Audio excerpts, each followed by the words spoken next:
Assalamualaikum warahmatullahi wabarakatuh. Islam adalah agama rahmatan lil alamin.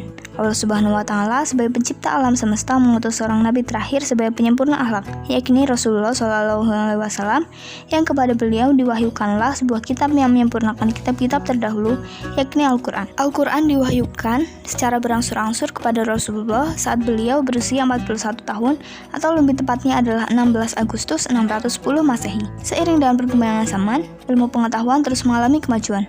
Umat manusia berhasil menemukan temuan-temuan tak terduga yang mengubah kehidupan manusia. Namun, sungguh sebuah keajaiban Al-Quran, kitab yang turun 15 abad yang lalu nyatanya berisi petunjuk mengenai ilmu pengetahuan yang bahkan baru diketahui oleh manusia belum lama ini. Berikut kami rangkum 7 di antara bukti-bukti ilmiah Al-Quran terhadap sains modern. Al-Quran telah memberikan pengetahuan mengenai penciptaan manusia jauh sebelum ilmu pengetahuan mengetahui mengenai hal ini. Kami telah menciptakan kamu, maka mengapa kamu tidak membenarkan? Adakah kamu perhatikan nutfah atau benih manusia yang kamu pancarkan? Kamukah yang menciptakannya, ataukah kami yang menciptakannya? Quran Surat Al-Waqiah ayat 57-59. Sidik jari setiap manusia di dunia ini tidak ada yang sama persis. Itulah mengapa sidik jari dapat menjadi bukti paling penting dalam penyelidikan hukum. Petunjuk mengenai sidik jari manusia telah dijelaskan dalam surah Al-Qiyamah ayat ke-3-4. Apakah manusia mengira bahwa kami tidak akan mengumpulkan kembali tulang belulangnya?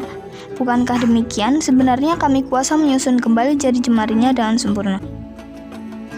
Tidakkah engkau melihat bahwa Allah menjadikan awan bergerak perlahan, kemudian mengumpulkannya, lalu dia menjadikan bertumpuk-tumpuk. Lalu engkau lihat hujan keluar dari celah-celahnya, dan dia juga menurunkan butiran-butiran es dari langit, yaitu dari gumpalan-gumpalan awan seperti gunung-gunung. Maka ditimpakannya butiran-butiran es itu kepada siapa yang ia kehendaki, dan dihindarkannya dari siapa yang dia kehendaki. Kilauan kilatnya hampir-hampir menghilangkan penglihatan. Quran Surah An-Nur ayat 43. Dan dialah yang telah menciptakan malam dan siang, matahari dan bulan, masing-masing dari keduanya itu berada di dalam garis edarnya. Seperti yang kita ketahui, bumi bergerak mengelilingi matahari, sementara bulan bergerak mengelilingi bumi.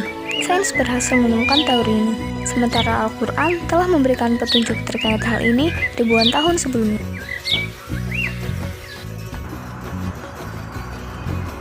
Albert Einstein pada awal abad 20 berhasil menemukan teori relativitas waktu. Teori ini menjelaskan bahwa waktu ditentukan oleh massa dan kecepatan. Waktu dapat berubah sesuai dengan keadaannya. Beberapa ayat dalam Al-Quran juga telah mengisyaratkan adanya relativitas waktu ini. Dan mereka meminta kepadamu agar azab itu disegerakan. Padahal Allah sekali-kali tidak akan menyalahi janjinya. Sesungguhnya sehari di sisi Tuhanmu adalah seperti 1000 tahun menurut perhitunganmu. Quran Surat Al-Hajj ayat 47.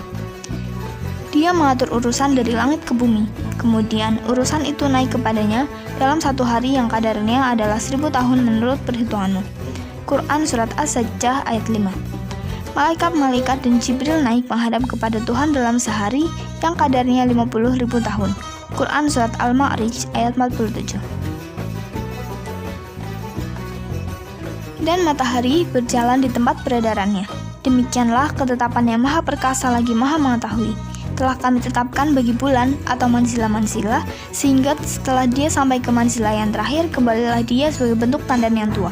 Tidaklah mungkin bagi matahari mendapatkan bulan, dan malam pun tidak dapat mendahului siang. Dan masing-masing beredar pada garis edarnya. Quran Surat Yasin ayat 38 sampai ayat 40.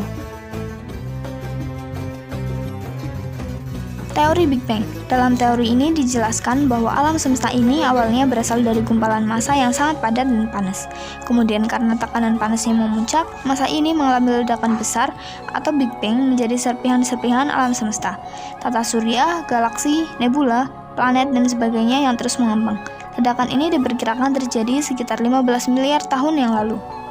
Sekarang kita bandingkan teori ini dengan ayat Al-Quran. Dan apakah orang-orang kafir tidak mengetahui bahwa langit dan bumi keduanya dahulu menyatu, kemudian kami pisahkan antara keduanya, dan kami jadikan segala sesuatu yang hidup berasal dari air? Mengapa mereka tidak beriman? Teman-teman sekalian, kaitan antara Al-Quran dan pengetahuan sains begitu menarik untuk dibahas dan terus diteliti mengenai petunjuk-petunjuk yang ada di dalamnya. Tak menutup kemungkinan, tafsir Al-Quran bisa menjadi petunjuk yang sangat membantu bagi para saintis untuk terus mengembangkan keilmuan dan menciptakan terobosan-terobosan baru bagi kehidupan manusia. Sekian, semoga wawasan ini dapat bermanfaat bagi keilmuan bersama dan meningkatkan keistiqomahan kita dalam beribadah. Wassalamualaikum warahmatullahi wabarakatuh.